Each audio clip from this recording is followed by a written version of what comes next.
Hello friends, आज एक बार फिर से क्लोज टेस्ट के साथ मैं आपके सामने उपस्थित हुआ हूँ। ये एसएससी में 2017 में पूछा गया, जैसा कि आप बोर्ड पे लिखा हुआ देख सकते हैं। ज़्यादा समय ना बर्बाद करते हुए सीधा क्लोज टेस्ट पर आते हैं। ठीक है, बाकी आपको स्टार्टिंग में ही बता देगा कि ये किस चीज़ से संबंधित है। Ragging refers to an act that, जैसे कि आपको पता ही चल गया होगा कि ये वाक्य रैगिंग से संबंधित है, जो कि कॉलेजों में की जाती रही है अब तक। अब तो बहुत कम हो चुकी है, लेकिन पहले काफी की जाती थी। तो उसी से संबंधित पैसेज है कि रैगिंग रिफर रेफरेंस बोलते हैं। रेफर से बनता है रेफरेंस, और रेफर का मतलब होता है कि रैगिंग का मतलब क्या होता है, एन एक्ट, एक कृत्य। एक्ट का मतलब कृत्य, एक आचरण, एक ऐसा आचरण, एक ऐसा कृत्य that fill in the blanks. मैंने आपको पहले भी क्लोज टेस्ट की सीरीज में इस बात से अवगत कराया था कि आप सबसे पहले पूरा पढ़ लें। लेकिन रैगिंग जनरली कभी कभी ऐसे टॉपिक आ जाते हैं जो कि आपकी जान पहचान, जो कि सभी स्टूडेंट्स के, लगभग सभी स्टूडेंट्स की जान पहचान में होते हैं, क्योंकि सभी ने कॉलेज किया हुआ होता है।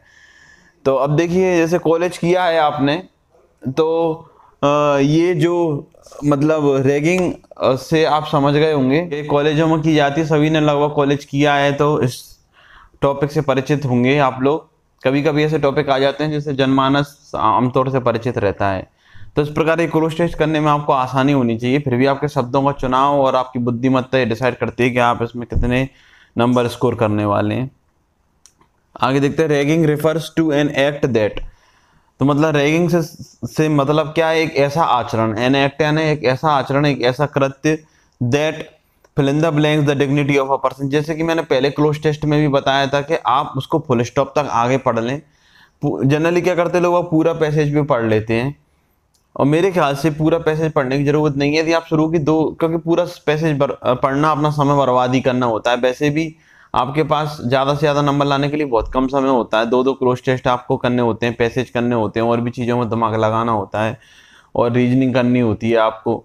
तो आप जितना शॉर्टकट मेथड अपनाएंगे चीजों को समझने के लिए, वाइडली समझने के लिए, तो आप उसको केवल एक फुल स्टॉप के मार्क तक पढ़ लें। मैंने देखिए, आप यहाँ पर लिखा हुआ है, ragging refers to an act that fill in the blanks the dignity of a person. तो उसके बाद फुल स्टॉप लगा हुआ है, तो इतना ही आप वाक्य को पढ़ लीजिए फिलहाल।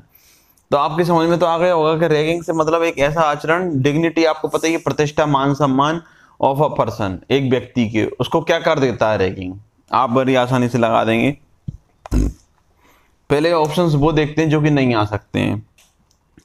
क्या कोई भी रैगिंग किसी व्यक्ति की प्रतिष्ठा का, सम्मान को सपोर्ट करती है क्या? रैगिंग, प्रतिष्ठा, आपकी यदि रैगिंग हो जाए तो आपकी प्रतिष्ठा बढ़ जाएगी क्या? तो ये फालतू बात हो गई, तो ये गलत हो गया। दूसरा, इनिशिएट, क्या प्रतिष्ठा को शुरुआत कर देती है? जैसे व्यक्ति के पास पहले कोई प्रतिष्ठा नहीं थी, लेकिन जैसे ही आपने उसकी रैगिंग शुरू करी, उसकी प्रतिष्ठा बढ़ने लगी, क्या ऐसा है? शुरू कर देती है क्या? इनिशिएट यानी शुरू करना, गलत। रिलेट्स, संबंधित, ये तो कोई वाक्य नहीं हुआ। अब क्या, वॉयलेट्स यानी खराब कर देती है, उस पर वॉयलेट कर देती है उसको, मतलब उसकी प्रतिष्ठा की छवि को खराब कर देती है उसकी को। तो वॉयलेट्स का सही प्रयोग होगा। ये बहुत ही सिंपल था, इसमें शायद ज्यादा समझने की कोई जरूरत नहीं है। वॉयलेट्स इसका आंसर हो जाएगा। There have been many fill in the blanks of physical and psychological. मैंने पहले ही बताया था, आप जब तक फुल स्टॉप नहीं आएगा तब तक आप वाक्य को पढ़ते ही चले जाएंगे। मैं पढ़ रहा हूं, there have been many fill in the blanks of physical and psychological injury due to ragging in colleges and educational institution. अब आप समझ गए होंगे कि हो चुकी है। There have been many fill in the blanks of physical, हो चुका है, क्या क्या हो चुका है? फिजिकल यानी भौतिक, फिजिकल यानी सामने से, एंड साइकोलॉजिकल इंजरी मतलब रैगिंग में क्या करते थे, मारपीट भी देते थे, तो फिजिकल डैमेज हो जाएगा। और साइकोलॉजिकल यानी मनोवैज्ञानिक तौर से भी उसको बहुत क्षति पहुंचती है। इंजरी यानी क्षति, ड्यू टू रैगिंग, रैगिंग के कारण, इन कॉलेजेस, कॉलेजेस में, इन एजुकेशनल इंस्टीट्यूट, और शैक्षणिक संस्थाओं में। तो क्या आ जाएगा? मेनी, क्या हो जाता? पनिशमेंट। क्या साइकोलॉजिकल रूप से किसी को कोई पनिशमेंट या फिर फिजिकल रूप से कोई पनिशमेंट दिया जाता है रैगिंग में? नहीं, तो ये वाक्य सही नहीं है। रिवार्ड्स, रिवार्ड्स तो हो नहीं सकता, क्योंकि सम्मान की यहाँ तो बात चली नहीं रही है। अब रैगिंग के कारण तो लॉस ही होगा, रिवार्ड्स तो मिलेंगे नहीं रैगिंग से संबंधित किसी भी चीज में। हट गया कॉम्प्लीमेंट, कॉम्प्लीमेंट यानी प्रशंसा, तो प्रशंसा की भी यहाँ पे कोई बात नहीं हो सकती। अब क्या हो सकती है, कंप्लेंट्स आती हैं कॉलेज में, क्या आती हैं रैगिंग की और शैक्षणिक संस्थाओं में क्या आती हैं, कंप्लेंट्स और फिजिकल एंड साइकोलॉजिकल इंजरी, कि किसी व्यक्ति को या तो फिजिकल इंजरी हो चुकी है या क्या हो चुकी है, मनोवैज्ञानिक तौर से उसे क्षति पहुंच चुकी है, तो उसकी बहुत सारी कंप्लेंट्स आती हैं, पनिशमेंट नहीं आते हैं। ये वाक्य कैसे सही हो सकता है कि कॉलेज में और शैक्षणिक संस्थाओं में बहुत सारे दंड आते हैं साइकोलॉजिकल, नहीं, फिर ये शिकायतें आती हैं, तो इसका पार्ट क्या हो जाएगा, बी सही हो जाएगा, पनिशमेंट भी यहाँ पर अप्रोप्रिएट वर्ड नहीं है। अब आगे देखिए आप, नाउ व्हाट इज, आजकल के दिनों में, it has been turned to, यह बदल चुकी है, fill in the blanks to students, फिर गलती नहीं करना है, अभी आप इसको पढ़ेंगे नहीं इसके ऑप्शंस को, चारों ऑप्शंस को, पहले आप फुल स्टॉप तक जाएंगे। Nowadays it has been turned to fill in the blank students and their guardians at the time of admission to engineering and medical colleges। अब ये क्या हो चुकी है, इट टर्न है ना, बदल चुकी है, टर्न टू किस में बदल चुकी है पता नहीं है, टू स्टूडेंट्स यानी स्टूडेंट्स के लिए, छात्रों के लिए, और देयर गार्जियंस उनके पेरेंट्स के लिए, उनके पालनकर्ताओं के लिए, at the time of admission प्रवेश के दौरान, to engineering and medical college, engineering और मेडिकल कॉलेज में प्रवेश के दौरान ये क्या हो चुकी है देखते हैं। डिजास्टर, देखिए डिजास्टर तो आपको पता है प्राकृतिक आपदाएं होती हैं, भूख अर्थक्वेक हो गया, वोल्केनो इरप्शन हो गया, ये प्राकृतिक आपदाएं होती हैं, फ्लड हो गई, बाढ़ हो गई, है ना, तो डिजास्टर आएगा नहीं यहाँ पर, क्योंकि कोई प्राकृतिक आपदा से संबंधित बात, प्राकृतिक आपदा से ये है ही नहीं है। अर्थक्वेक होता तो डिजास्टर 100% आता उसमें कहीं ना कहीं। हेल, हेल यानी बहुत नरक हो चुकी है किसी व्यक्ति का जीवन, तो यहाँ पर वो ऐसा तो कह रहा है, it has been turned to hell to students, ठीक है, हेल को भी देख लेते हैं अपन, इसको अपन कंसिडरेशन में ले सकते हैं फिलहाल, व्यक्ति कंफ्यूज हो जाएगा हेल देख करके। नाइटमेयर और अपॉर्चुनिटी, तो अपॉर्चुनिटी तो आएगा नहीं, अब आएगा हेल और नाइटमेयर। अब देखिए ज्यादा अप्रोप्रिएट वर्ड इसमें से चूज किया जाएगा, हेल हो चुकी है या फिर नाइटमेयर हो चुका है। देखिए हेल यानी नरक हो चुकी है, किसी व्यक्ति का जीवन बहुत खराब हो जाना, नरक हो जाना, और नाइटमेयर का होता है बुरा स्वप्न, खतरनाक स्वप्न हो जाना। नाइटमेयर मतलब खतरनाक परिस्थितियों का जन्म हो जाना, आप उसको सपने में क्या अकेले में नहीं ले सकते। नाइटमेयर का मतलब होता है बहुत ही डरावना हो जाना किसी भी चीज का, तो यह अब उनके स्टूडेंट्स के लिए भय बन चुका है। जैसे कोई घटना घटित हो जाती है तो वो सबके लिए एक नाइटमेयर बन जाती है, कोई बुरी घटना होती है तो बुरा स्वप्न बन जाती है उनके लिए डरावनी चीज बन जाती है। तो नाइटमेयर का वो अर्थ होता है, जनरली जो रीडिंग करते होंगे और पैसेज वगैरह की और इंग्लिश की रीडिंग, उन्हें अपने आप पता चल जाता है कि कौन सा अप्रोप्रिएट वर्ड आता है यहाँ पर। जैसे कि ये नाइटमेयर हो गया, आप ये समझ लीजिए केवल नाइटमेयर यहाँ पे ऑप्शन हो जाएगा। जैसे कि क्रैक का जोक या कटा जोक का प्रयोग किया जाता है, स्पी का जोक नहीं होता है, कटा जोक होता है, तो फिक्स कुछ वर्ड रहते हैं, तो जो रीडिंग करते रहते हैं उनको ये बात का अनुभव हो जाता है। तो यहाँ पर नाइटमेयर का प्रयोग किया जाएगा कि बुरा स्वप्न हो चुका है, एक ऐसी घटना जिससे लोग डर जाते हैं, उनके लिए नाइटमेयर बन जाती है, ठीक है ना। तो यहाँ पर नाइटमेयर का प्रयोग किया जाएगा, तो सी ऑप्शन यहाँ पर करेक्ट होगा। And there at the time of admission to engineering medical, अब आगे पढ़ने के द, फिर से फुल स्टॉप तक जाएंगे आप। The fill in the blanks of ragging offer an argument for, देखिए रैगिंग क्या करती है, रैगिंग से मतलब क्या होने लगा है आजकल कि एन आर्गुमेंट, एक बहस, फॉर इट एज एन, इस चीज के लिए क्या, एज एन पता नहीं है क्या, to make the students fit for the future और फॉर एग्जिस्टेंस। अब देखिए इतना तो आपकी समझ में आ रहा होगा कि to make the students, students को फिट करने की बात कर रहा है, जो कमजोर विद्यार्थी हैं इतना तो आ रहा होगा कि स्टूडेंट को कुछ फिट करने की बात कर रहा है। फॉर द फ्यूचर यानी भविष्य के लिए, और फॉर एग्जिस्टेंस यानी उनके अस्तित्व को बनाए रखने के लिए। तो अब रैगिंग आपको जरा से यदि थोड़ी सी भी नॉलेज है, तो रैगिंग क्या है कि लोग वाग इसलिए करते थे कि है ना, जिससे कि वो उनका सम्मान करने लगे सीनियर्स का अपने, ठीक है, और बहुत अच्छी पढ़ाई कर सकें, इससे मदद मिल सके उनको आगे चल के, और वो अच्छे इंसान बन सकें। तो ऐसे ऐसे तर्क दिए जाते हैं, आर्गुमेंट यानी ऐसी ऐसी बहसें चलती हैं, उसमें बहस चलती है। तो अब आप थोड़ा सा यदि समझ गए होंगे कि रैगिंग की पॉजिटिविटी को बता रहा है कि लोग वाग उसको ऐसा कहते हैं कि रैगिंग ऐसे ऐसे फायदा करती है। तो देख लेते हैं कैसे कैसे फायदा करती है। तो देखिए एजिटेटर्स क्या होते हैं, आंदोलनकर्ता, उन्माद मचाने वाले। तो यहाँ पर देखिए जरा वाक्य में द एजिटेटर्स ऑफ रैगिंग, ये नहीं आएगा क्योंकि रैगिंग करने वाले कोई एजिटेटर्स या आंदोलनकर्ता नहीं होते हैं, तो यहाँ पर ये वाक्य आएगा नहीं इसमें। The supporters, the critics and the opponents. अब देखिए जो रैगिंग को क्या करते हैं, रैगिंग के विरोधी होते हैं, वो तो ये कहेंगे नहीं कि ये स्टूडेंट्स के फ्यूचर के लिए अच्छी होती है। तो रैगिंग के सपोर्टर ही ऐसी बात कर सकते हैं कि जिनके फ्यूचर को, उनके अस्तित्व को बनाए रखने के लिए सहायक होती है। रैगिंग के अपोनेंट्स, रैगिंग के क्रिटिक्स यानी आलोचनकर्ता, जो फिल्मों के क्रिटिक्स होते हैं, आपने देखा होगा। तो क्रिटिक्स अधिकतर उसमें प्रयोग होता है, बड़े बड़े स्तर पर क्रिटिक्स जो होते हैं, आलोचक जो होते हैं।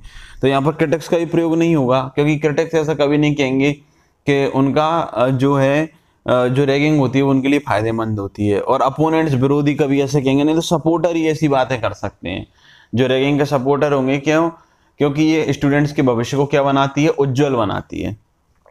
अब देखिए एक और बता रहा है वो, and for it as an fill in the blanks to make the student. यदि एन लगा हुआ है, आर्टिकल एन लगा हुआ है, तो इतना तो समझ जाइए कि वोवेल साउंड आना चाहिए, वही वाला इसमें वाक्य है, वही वाला शब्द आएगा। थोड़ा ग्रामर पे यदि आपकी पकड़ है, थोड़ी सी भी सूझबूझ का इस्तेमाल करते हैं, तो कई बार एक नंबर में भी आपको बेनिफिट मिल जाता है।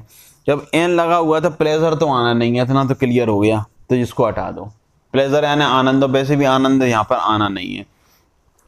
अब आप देखिए एड एसोसिएशन यानी क्या होता है, कोई संस्था होती है। तो ये आर्गुमेंट बताते हैं, क्या आर्गुमेंट बताते हैं, फॉर इट एज एन, के ये क्या है, ऐसी चीज जो कि स्टूडेंट को फिट बनाए उनके फ्यूचर के लिए और उनके अस्तित्व को बनाए रखने के लिए।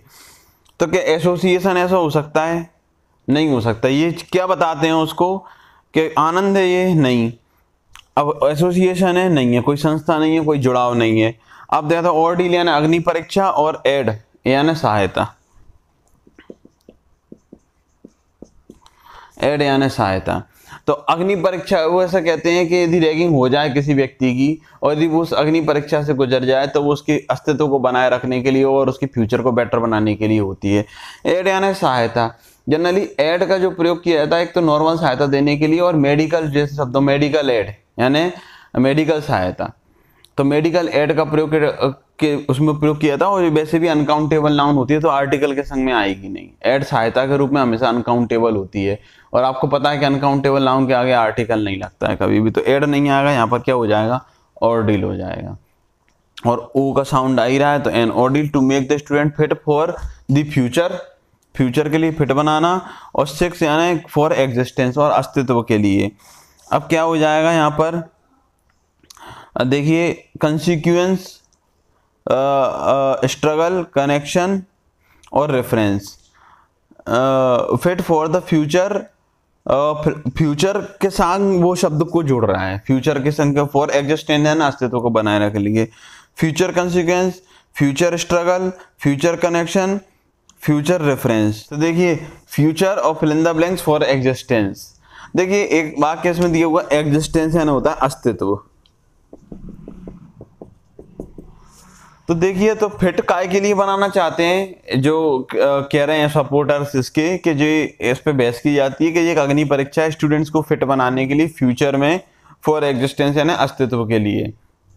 तो व्यक्ति का अस्तित्व कब बना रहता है, जब वो फ्यूचर के साथ क्या कर सके, उसके परिणाम देख सके, फ्यूचर के परिणाम। फ्यूचर में स्ट्रगल के लिए उसको अस्तित्व, जब व्यक्ति को कभी भी अपना अस्तित्व बनाए रखना होता है तो उसे अपने जीवन में क्या करने पड़ते हैं, बोलिए, आप खुद ही बोल दीजिए, संघर्ष करने पड़ते हैं। यहाँ पे स्ट्रगल अप्रोप्रिएट वर्ड होगा। कनेक्शन, फ्यूचर कनेक्शन तो कोई यहाँ पर बोल नहीं दे रहा। फ्यूचर रेफरेंस कुछ नहीं दे रहा है तो ये भी गलत, ये भी गलत। फ्यूचर के परिणाम नहीं दे रहा है तो ये भी गलत। यहाँ पे फ्यूचर स्ट्रगल का प्रयोग किया जाए, क्योंकि एग्जिस्टेंस जब भी किसी को बनाए रखना होता है तो उसको क्या करना पड़ता है, स्ट्रगल करना पड़ता है, संघर्ष करना पड़ता है अपने अस्तित्व के लिए। आप भी तो ऐसा ही कर रहे हैं, आप अपने एग्जिस्टेंस को बनाने रखने के लिए क्या कर रहे हैं, स्ट्रगल कर रहे हैं, इससे आपका एग्जिस्टेंस बना रहे, आपका नाम हो। Various evil forms of ragging, मतलब बहुत सी ज़्यादा जो विकृत अवस्थाएं होती हैं किसकी, रैगिंग की। वेरियस एविल यानी बुराइयां होती हैं। Are in practice in professional college, जो प्रोफेशनल कॉलेज हैं उनमें ज़्यादातर ये देखी जाती हैं। इसमें तो उसने पूछा ही नहीं है, आप केवल इसका हिंदी अनुवाद कर लें। The reports of incidents of ragging in some of the reputed colleges, report यानी सूचना है, ऑफ इंसिडेंट्स यानी घटनाओं की, ऑफ रैगिंग रैगिंग की घटनाओं की जो सूचना है इन सम ऑफ दी रेपुटेड को कुछ प्रतिष्ठित कॉलेजेस में एंड इंस्टीट्यूशन और संस्थाओं में आर क्वाइट हैं, बिल्कुल क्या हैं। अब देखिए रिलीविंग है, आराम देने वाली हैं, ये तो हो ही नहीं सकता। रिलीव यानी आराम, आपने देखा होगा रिलीफ से रिलीफ बना है, रिलीफ इसकी जो नाउन होती है और रिलीफ से बना रिलीविंग। फॉरगिविंग यानी माफ कर देने वाली होती हैं, कोई तुकी बंदी नहीं बन रही है। अलार्मिंग यानी संकेत देने वाली या चेतावनी देने वाली होती हैं। ये इंटर रिएक्टिंग यानी आपस में एक जोड़ में जोड़ करने वाली होती हैं। इंटर रिएक्शन जो आपने पढ़ा होगा, मेल मिलाप जो होता है, ठीक है ना। तो इंटर रिएक्शन की यहाँ पर मेल मिलाप तो होगा नहीं यहाँ पर। अलार्मिंग यानी होता है चेतावनी देने वाला। तो जो कुछ सूचनाएं हैं तो इतनी आती है, मतलब काफ़ी लोग गंभीर स्थितियों में पहुंच जाते हैं रैगिंग के चलते, काफ़ी गंभीर घटनाएं भी हुई हैं। तो अलार्मिंग यानी होता है चेतावनी देने वाली। तो यहाँ पर करेक्ट ऑप्शन हो जाएगा आपका सी। देखिए ये बहुत ही सिंपल पैसेज था, यदि थोड़ी भी आप बुद्धि लगाएंगे आगे मैं आपके लिए और कठिन से कठिन क्लोज टेस्टों का बिल्कुल हिंदी प्योर अनुवाद और उनको करने की ट्रिक्स और सूझबूझ कैसे रखनी चाहिए हमें, वो सभी समझाऊंगा। धन्यवाद।